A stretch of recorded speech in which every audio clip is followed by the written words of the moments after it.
Comic News, episode 155. I am one of your hosts, Chris, alongside, very saddened by the cancellation of Judge Judy. It's Mike. Oh man, Judge Judy, I tell you, I grew up watching it with my grandma, and you'd watch Judge Judy, and you would see the people on Judge Judy, and you would immediately think, that's exactly how I don't want to grow up to be like. Yeah.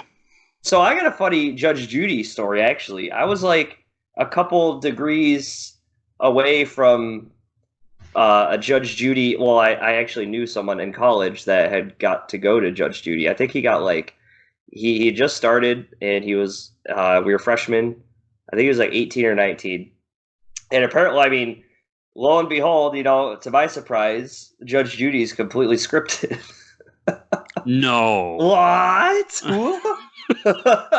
And they actually predetermined like the allotment of money like both parties are getting and stuff like that. So the whole argument is all bullshit. Like they've already said like we're already going to settle up this way. You're going to get this. You're going to get this. Everybody's happy, but Next like you're going to tell me that Jerry Springer is fake.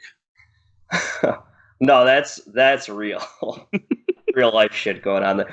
No, but so it was crazy. Like, I think he got like hit by a car or he hit some lady in a car, and I think it was like so ridiculous that they submitted to Judge Judy and ended up getting but they flew him into LA for the day. Like, he left college, like he skipped class that day and like flew into LA. He did like, all this stuff for the whole day. They shot the episode and then they flew him out. And it was like, wow, that's just how it's done in Hollywood, man. It was just so crazy. Like, that I'm like, wow, you got to think about like, there's like, I don't know how many people have been on Judge Judy, and I like, actually knew somebody. I don't know. It was weird. It was weird. And then I just never watched it again because it just wasn't real to me anymore. That show went on for 25 years. Wow. She was the highest paid person on TV for a good chunk of that time. Really? Yes. And she still looked like so bitchy all the time. She just never cracked a smile. That's honestly, that's a talent in itself because some of that was ridiculous. Yeah. Oh, I know. I'm amazed they stayed on the air, but like, my favorite part about Judge Judy was like she was such a hard ass on people. But my favorite part of the show was when she would like show just a little glimpse of, and she knew what she was doing, man. She was acting it to the T of like show a little glimmer of like when the like evil villain or like Loki starts to show that he has a little bit of heart, you know what I mean? And you're like, oh wow, like she has a conscience as well, and then like she go right back to being a hard ass on people. But it was just like wow, Judge Judy has a little bit of humanity left in her. Like 25 years of seeing the worst in people hasn't made her like we haven't completely lost her, but man, crazy things are happening, It's a different world out there, Mike. I guess so. And you know what? You know what I started doing this week, Chris? Pilates?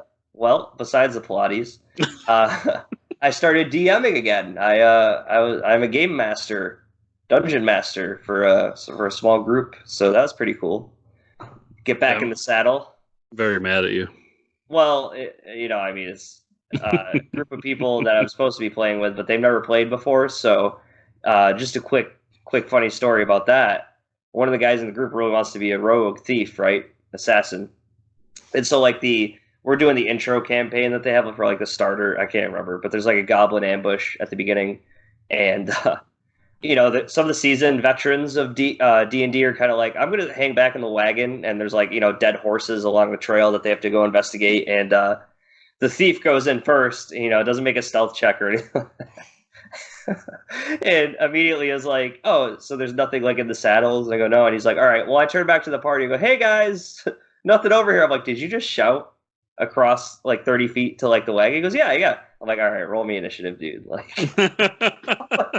come on, like it's an ambush. Like, I can't just let the thief go in there and like, turn around, scream at the party like what's going on, and not like get punished for it. I'm like, he's gonna learn his lesson today. So, Dungeons and Dragons, Wizards of the Coast, also owns a little game. You might have heard of it called Magic the Gathering. What? Yeah. So, they made modules for D&D, that are based in the Magic the Gathering world. Yeah, yep. That have now released like their second book. I just found this out the other day, and now I really want to do that. Yeah. Oh, yeah. They go to like the planes of like the different planeswalkers because that's like the thing about Magic is they have different planeswalkers. Like it's like a multiverse, and I Yeah. think D&D is part of that multiverse. I think they started with like Guilds of Ravincia or something like that, and yeah, it's pretty cool that they do that though. Yeah. Um, yeah. So I mean, I was having fun with it, but it was like everybody's been there when if you first start playing D&D, you're like level 1, and this is where you learn like the stuff not to do. You know, like, from level 1 to 2 is like things you shouldn't be doing, and then like level 2, you're like, okay, well, this is how I should approach all of the encounters from now on. Well, Mike, you may remember because you were a part of my first ever campaign when a collapsing dungeon were running out and somebody dropped the treasure, and I was like, I'll reach back in for it, and I lose my entire arm. Yep. And I believe I was a dual wielding warrior. Yeah, it doesn't work like that. You can't dual wield with one hand. The thing, you know, this is my first time doing 5th edition, so the thing we're used to AD&D, old school stuff, advanced D&D, and advanced D&D was like if you fumble, you roll these things called percentile dice. You see how bad you fumbled or how good you crit. You roll a 20. With this, it's like you roll a fumble and nothing really happens. Like advanced D&D, you roll a fumble, it's like you kill your party wipe, you cut his arm off, and his arm is gone for the rest of the adventure. So like 5th edition is like, man, this is easy stuff, you know? Like I'm not losing limbs. Like what the hell's going on? I played a campaign in 5th edition. I kind of prefer it, especially since a lot of the people that I end up playing with are newbies, and it's kind of like easy mode. Yeah. Like you said, like it's not as easy to just like lose a limb or kill everybody. Right. Which is good in itself too. But with that, I guess we'll jump into the episode. We do not have a interview this week, but next week we'll be back. Had to do some rescheduling going on, and so I guess we're gonna jump into the TV news. What do you think about that, Chris? I think that's just fantastic. See, Mike. what a great co-host supporter I have here. Falcon and Winter Soldier is almost done shooting. Awesome. And it looks like it's going to revolve around setting up the Masters of Evil for the next big bad in the Marvel Cinematic Universe. So what do we know about the Masters of Evil, Chris? Are they like the Legion of Doom for the Marvel Universe? How's this go? Yeah, that's the best comparison, except better because it's Marvel. Oh, okay. Well, yeah. Whatever. I'll let you have that one. You got me. Masters of Evil were one of like the first big bads that the Avengers ever fought, and led by the greatest villain, second greatest villain of all time, Baron Zemo. Yep. So I'm really down for it because it brings in a character I love. We've seen hints that Zemo might actually get his purple mask, which is I can't believe that actually is a thing that might happen in this world. Wow. Yeah.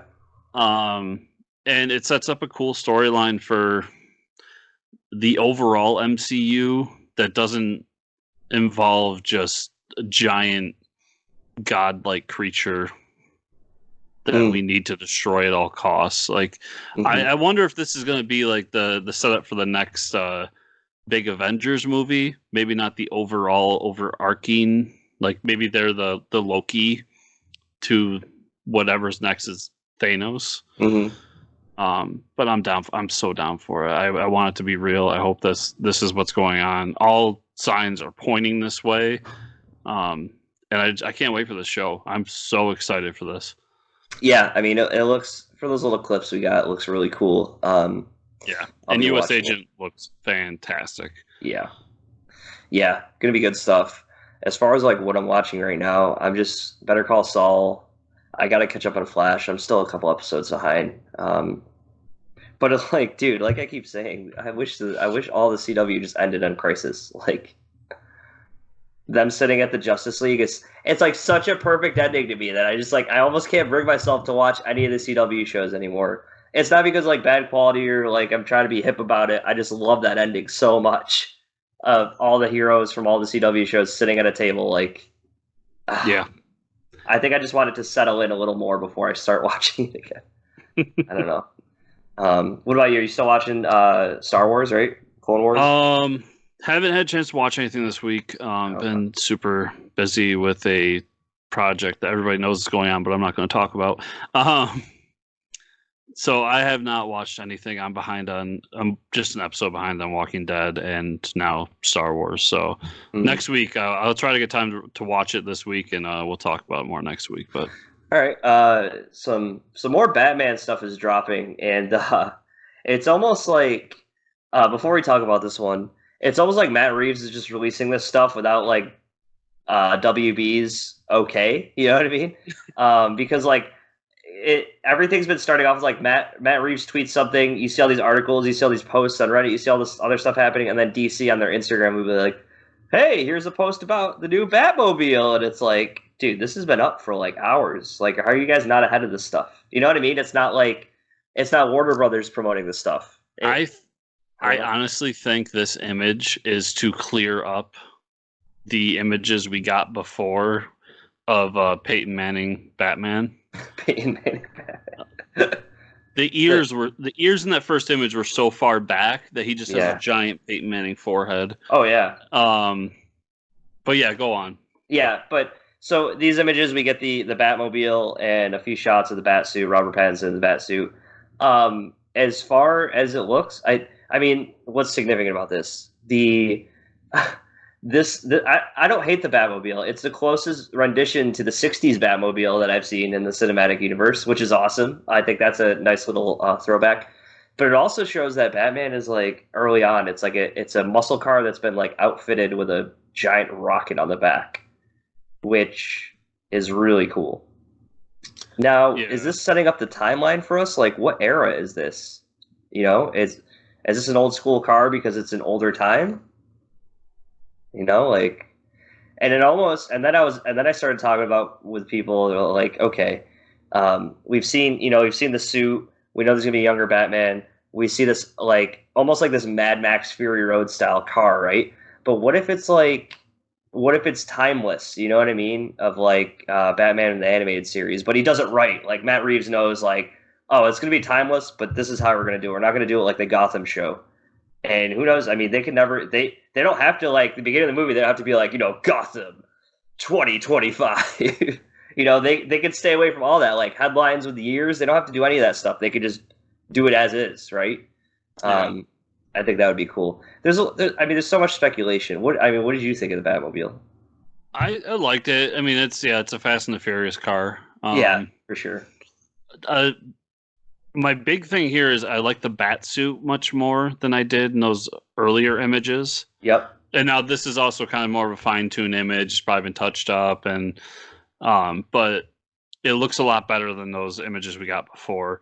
Mm-hmm. The Batmobile, it is cool. It's okay. I'm not really thrilled about it, but the fact that it actually like looks like a car kind of points me towards the Jason. Is it Jason Todd who steals the hubcaps?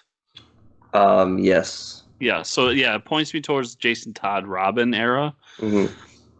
And I almost wonder, like, because obviously when I start thinking about this in my head, I start getting the post-credit sequence of Batman standing there and Jason Todd like pulling the wheel off from the cover.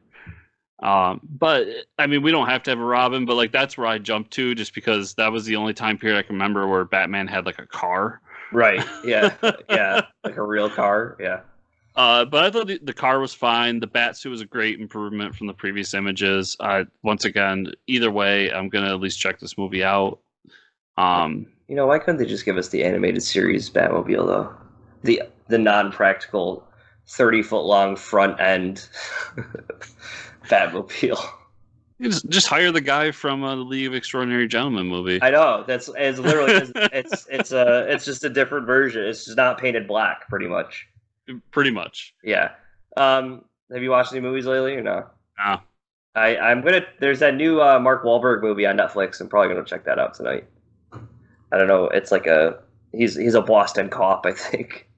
So that's really surprising, right? Yeah, we'll just jump into the comic book news. So last time we talked about the Generation titles at DC, what they're setting up. They've announced the titles of the last 4 Generation one-shots. So there's Generation 2, Age of Metahuman, Generation 3, Age of Crisis, Generation 4, Age of Rebirth, Generation 5, Age of Tomorrow. So does this mean we're in the Age of Tomorrow, pretty much? Or we're going to be in the Age of Tomorrow? No, I think we're in the Age of Rebirth, and then we're heading towards the Age Heading of towards Tomorrow. Age. So Age of what was the first one? Age of Metahuman? Yeah. So that's Silver Age, right? Yep. And then Age of Crisis, that's got to be post-Crisis continuity. And then, so like New 52 stuff? I'm thinking Infinite Earths through Flashpoint. Mm-hmm. And then Rebirth to me sounds like 52 to now. Yep. And then obviously tomorrow is what's coming up. So it's pretty cool. I don't know. I think it's pretty cool to see where we've come from, where we're going. I don't know.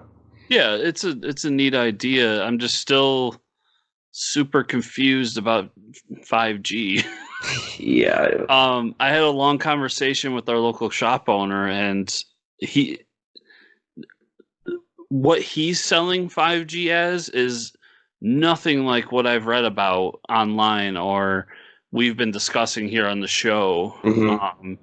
So I'm confused as to what 5G is, and as much as I get you got these one-shots coming out and you want to promote them, I really think that someone at DC just needs to sit down and explain to the fans and to people like us what the fuck 5G is. Right.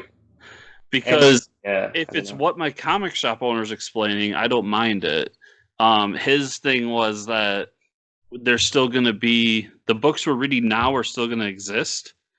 They're just going to add another layer of books that take place in the future. Oh. Okay, I'm down with that because I don't have to read those books if I don't want to. Right. But from everything I've read, it's no, all these books are going to turn into the future versions. Mm-hmm. So I'm down for these one-shots. I like the idea of them. I like how they're setting them out. I'm just really confused as to what the hell's going on with this 5G thing. Yeah. Yeah, I mean, I guess we'll find out soon, but it is weird to kind of like move things forward, you know, and like force that.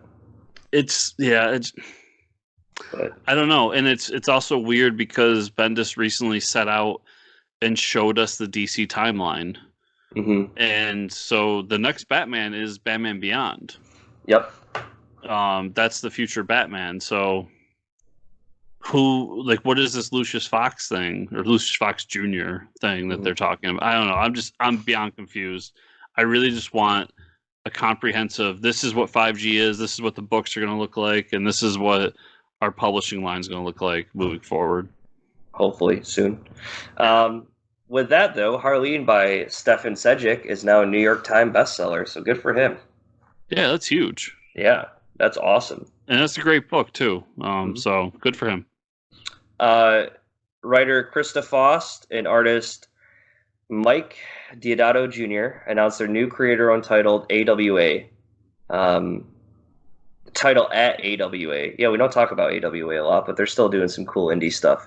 Yep. Bad Mother is a comic showing lengths a mother will go to find her missing daughter, said to expose the darker side of suburban violence. Damn. I like Mike Deodato. Yeah, and is this going to be like crazy mom goes John Wick style on some gangbangers? That would be awesome. That's what it sounds like to me. I mean, does it not? Yeah, that'd be awesome. I'm down for this. I mean, Deodato's a great artist. I've never heard of Krista Faust. Yep. But I think Deodato's enough for me to at least check it out.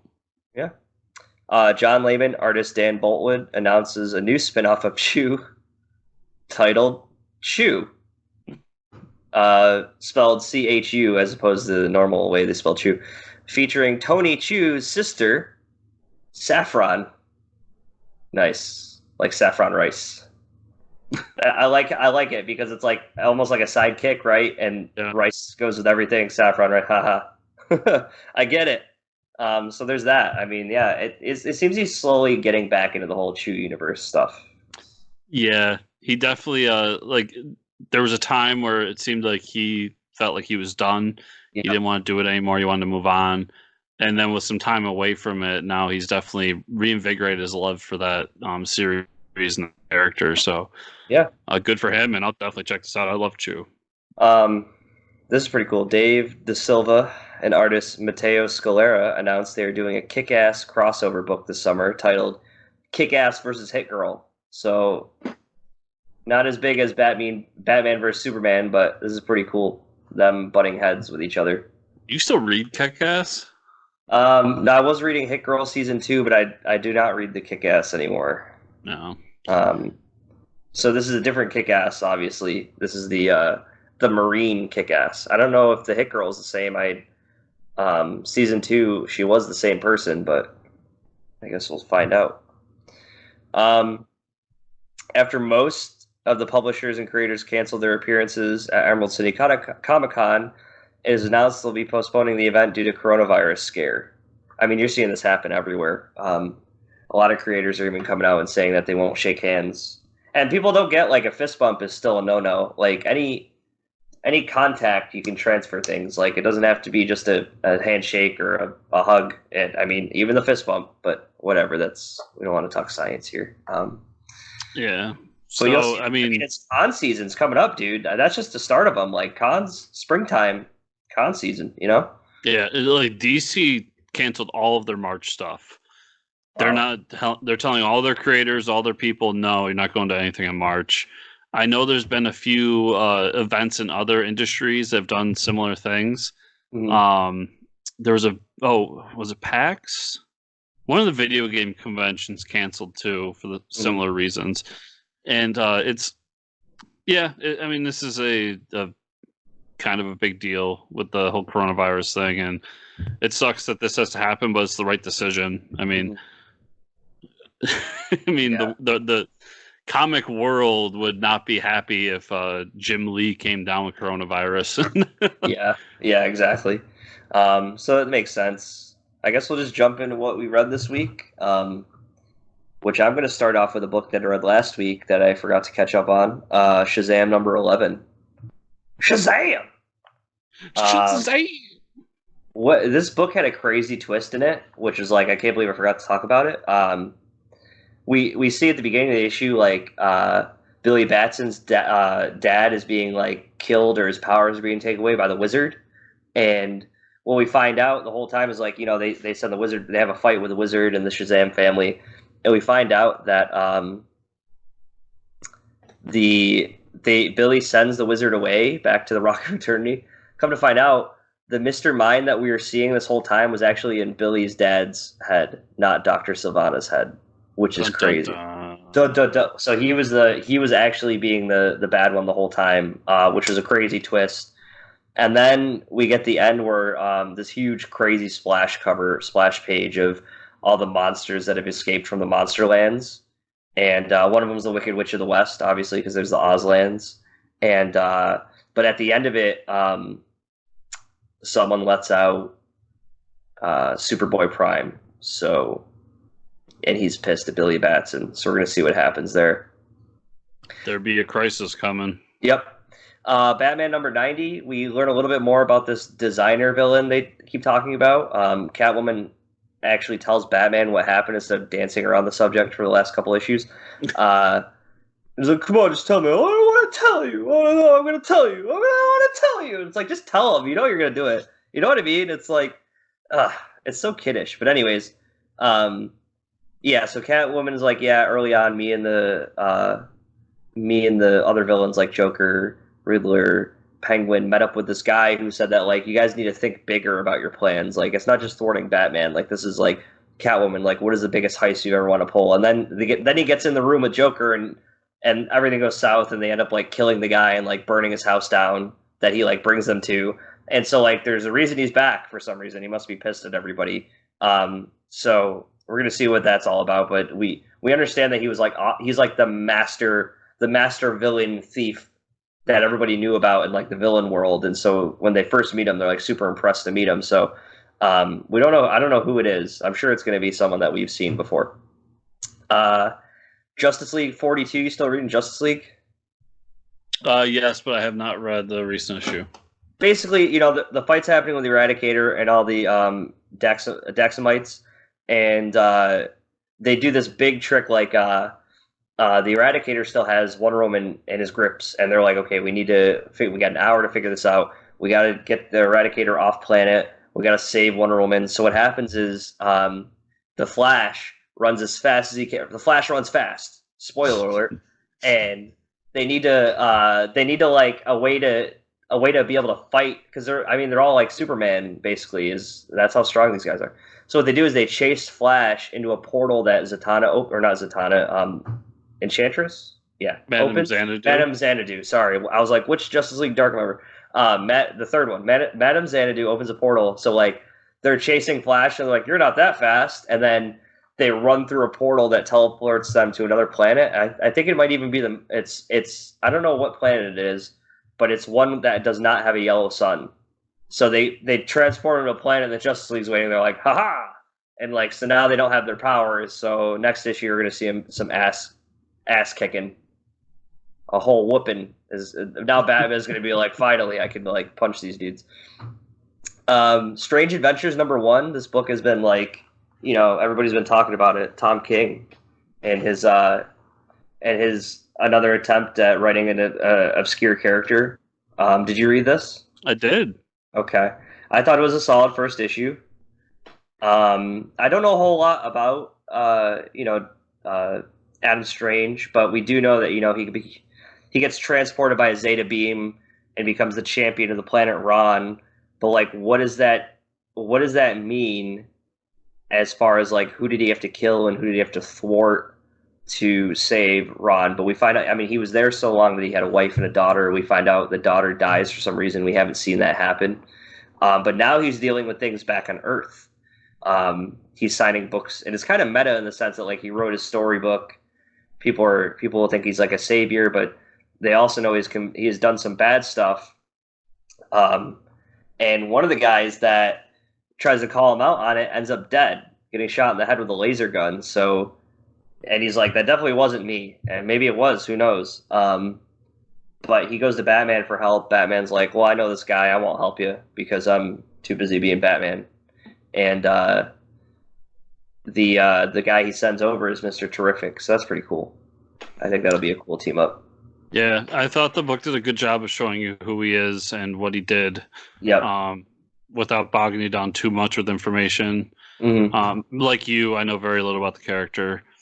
And I could see the definite parallel between Tom King and his time spent over in Iraq and him trying to kind of showcase that. Yep, for sure. You're right. Maybe not one for one, because I doubt Tom King shot someone in the face with a laser beam when he got back. But right.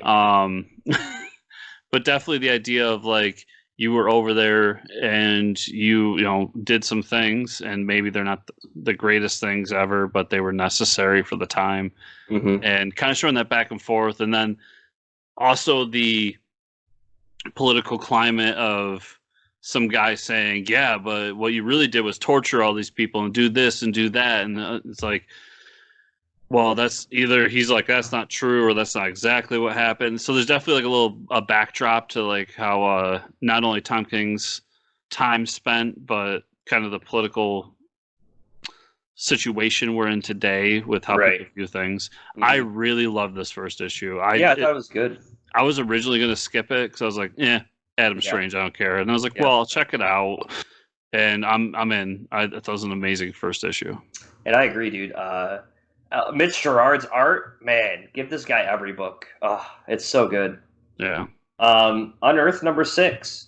So I guess when we talked to Cullen, I wasn't so aware that this was coming out so soon. But Unearthed #6.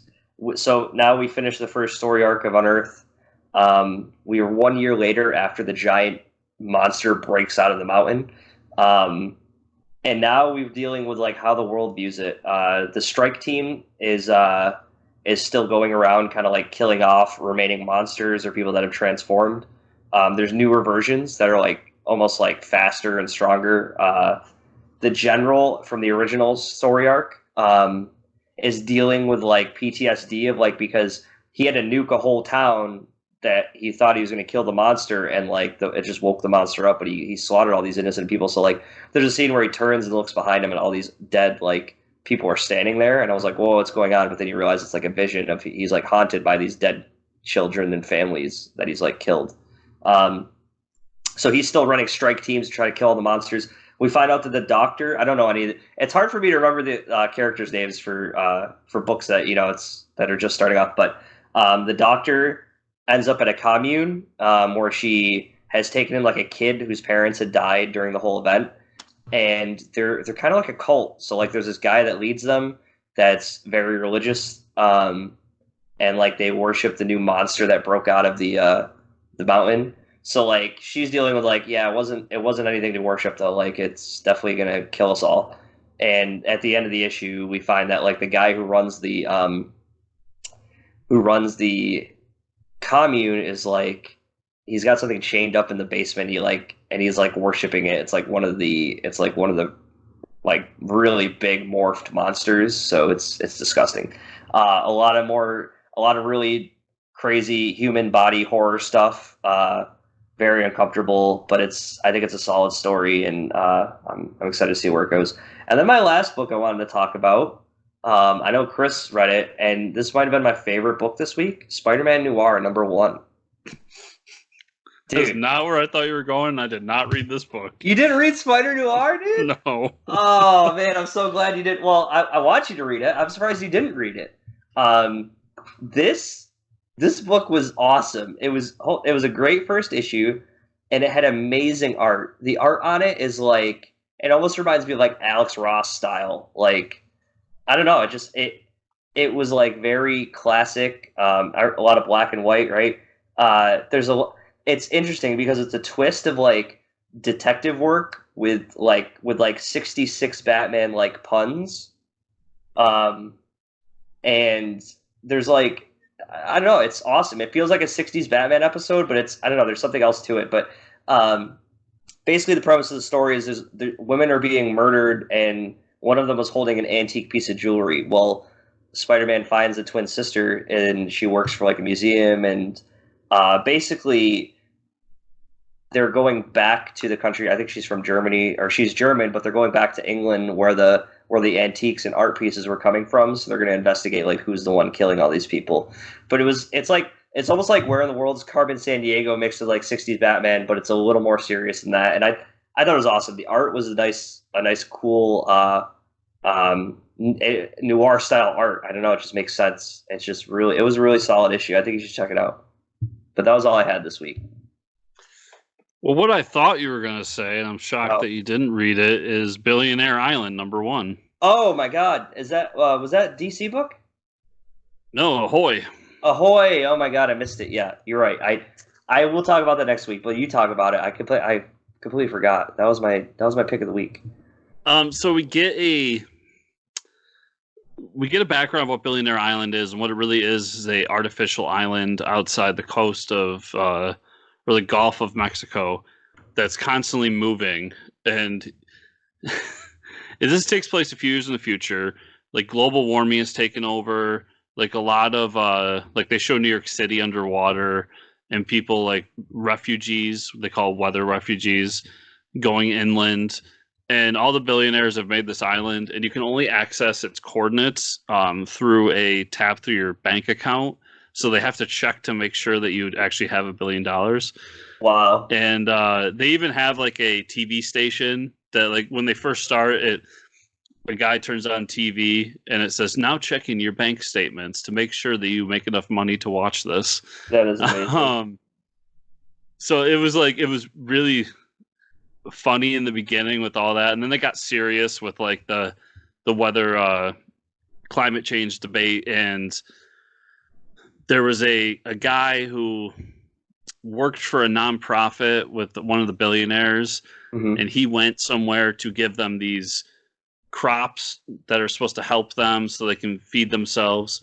And what's actually happening is the guy is actually trying to sterilize people en masse to bring down the population. Oh. So there's like all these weird like background things going on, and we end up finding out like one of the guys that runs Billionaire Island like has a giant hamster cage that he keeps reporters in. Oh my god, that is There's some crazy. real wacky things going on. There's some real serious tones to what's going on, and I really like this issue. I think Mark Russell has another hit on his hands. Definitely check that out. It's great. Yeah, I will. Sure.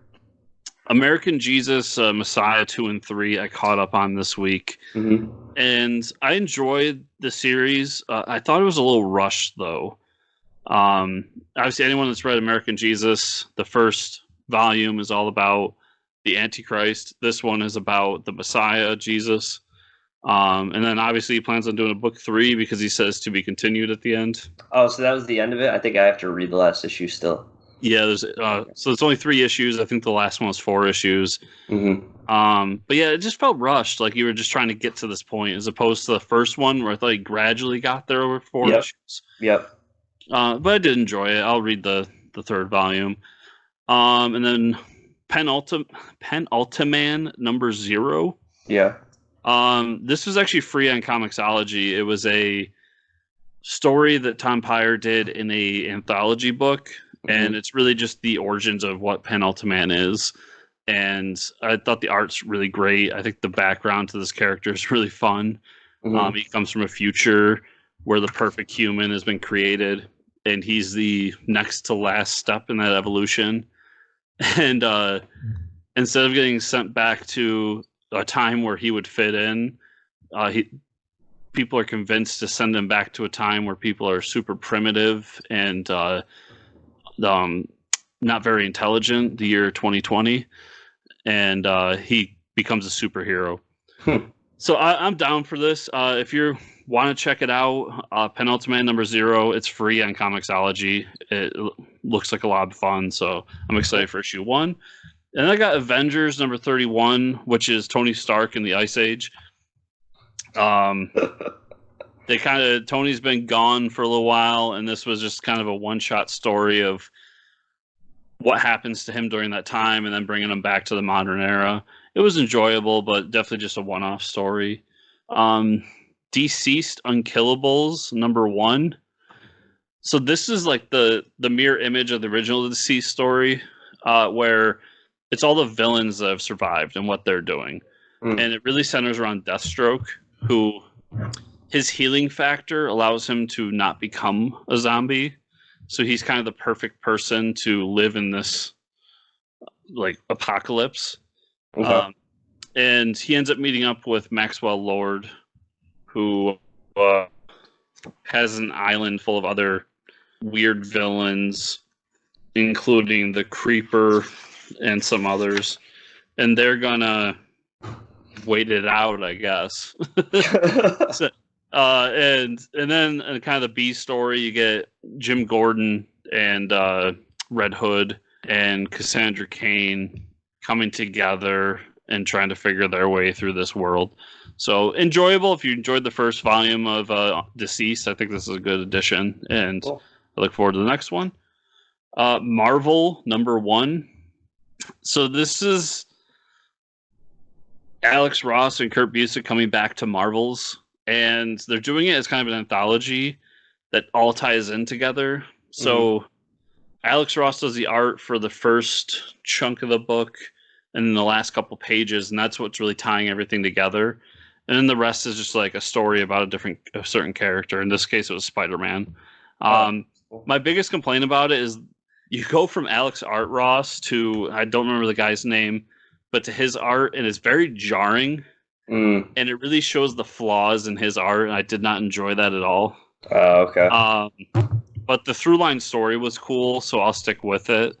I hope they do someone different for the second issue, because it's almost, he tries to do a painted style, but it's not that like super realistic painted style. Right. You can't copy Alex Ross. There's no way. It's a very stylized painted style, and it just doesn't work in this flow. I almost think it'd be easier to go to like a more traditional comic style than go from Alex Ross to a not quite as good Alex Ross. Superman Villains number 1. This continues the whole Superman showing his identity and what the villains think of it.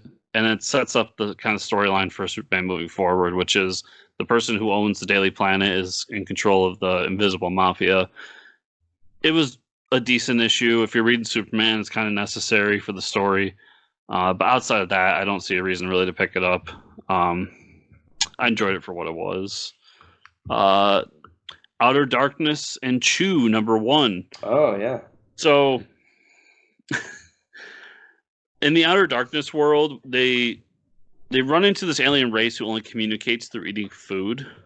Mm-hmm. And so they look through the history books to find somebody who can help them, and they find John Chu and send him to the future to help them communicate with this creature. And they also bring John's partner, and I'm sorry, Tony Chu. It's John Lehman who wrote it. Yeah.